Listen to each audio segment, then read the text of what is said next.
Well, about halfway through the day, it was getting so hectic for me because it's like Scott and I were trying to sit and talk about the match. Uh, my concession manager would come over and say, Shane, we're running low on ice. And then 20 minutes later, Shane, we're almost out of hot dogs.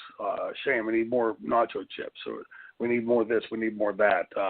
Security was saying we don't have room for more people. We don't know where to put more people. There were all these things coming to me. And my co-promoter, bless his heart, Cody Michaels, said, why don't you and Bammer, go out to Sabu's Winnebago, his trailer, and I'll take care of everything here. And so he took on everything from that point forward in the building of the actual running of the physical show.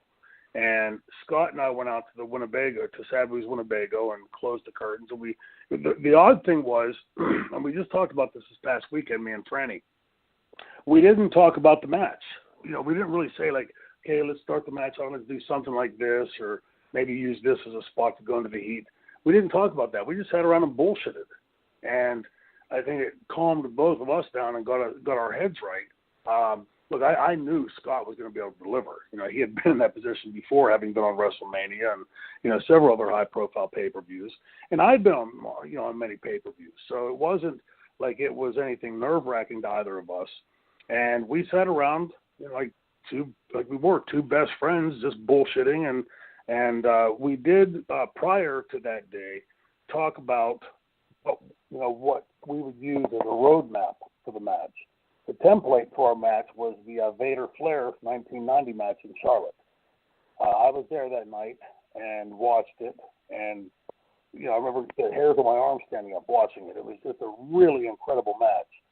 And the two of us, me and Bam Bam, lined up pretty closely to Flair and Vader. The big monster chewing up the wrestling technician, big mouth, whatever, and.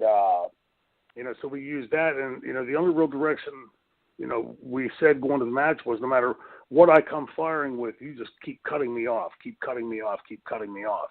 And I knew Scott was professional enough and damn good enough to know how much to give me, let the crowd get excited before he would cut me off. So I didn't have to say to him, Scott, let me get you really going and get to this point, and then at that point cut me off. I knew that he'd have it instinctively, and he did. The thing, when we were out in the Winnebago for several hours before the match, right before the show started, we decided to go back in and get dressed and get started, and the show was getting ready to start. We walked back in. This is after being in Sabu's Winnebago for a couple hours, and when I walked in, very uncharacteristically, Paul was usually pretty professional at the building, A to B to C to D. When I walked in, he came over and he gave me a great big bear hug and picked me up off my feet. And when he put me down, he planted a big kiss on my cheek. I said, okay, what was that for? He said, did you see it out there yet? And I said, no. Remember, we've been in the Winnebago for a couple hours. So he pulled me by the arm and took me upstairs to the deck, which is where we shot from. We had it curtained off so the boys could stand up there and watch the show live. We got up there, and he pulled the curtain and cracked the curtain open. I looked out, and I remember thinking to myself, it looked like a bowl of ants. Like you didn't see any of the building. It was just heads and bodies, and they were throwing beach balls around. It was like a rock concert. The people that were there, they were excited. They were dying for the show to start, and they were having a great time until then. And when you have that kind of chemistry in the building, you can see that as long as you deliver the goods, you're going to succeed. So at that point, I got excited. I couldn't wait to get out there, because I knew, being the hometown guy, and so many people in the building, pretty much everybody in the building knew me, either personally or indirectly. Several of my students that I had taught were there just a few years earlier. And, so I had no nerves whatsoever going out. I was excited to go out, in large part because I was wrestling Bam Bam, but also an almost equal amount purpose was that I was in front of my hometown, and I didn't feel pressure of that at that point. Up to the show I did, but once we got to the building and once I saw that crowd, as performers, you see a crowd like that, you want to get out in front of that crowd and ply your trade. And So from then forward, it was pretty straightforward. There's one little side note. Something just popped into my head.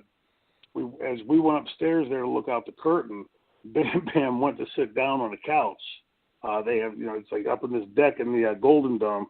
That's where they have like a workout area and, sort of like they have TVs and stuff set for the students at the college to sort of leisurely hang out up there, ping pong tables and things like that. And Bam Bam sat on the couch, and the couch broke in half. He sat down and snapped right in half, and he just had that sort of like red-faced, embarrassed look. God damn it, I broke another couch. But yeah, it was an exciting night. It was a good night.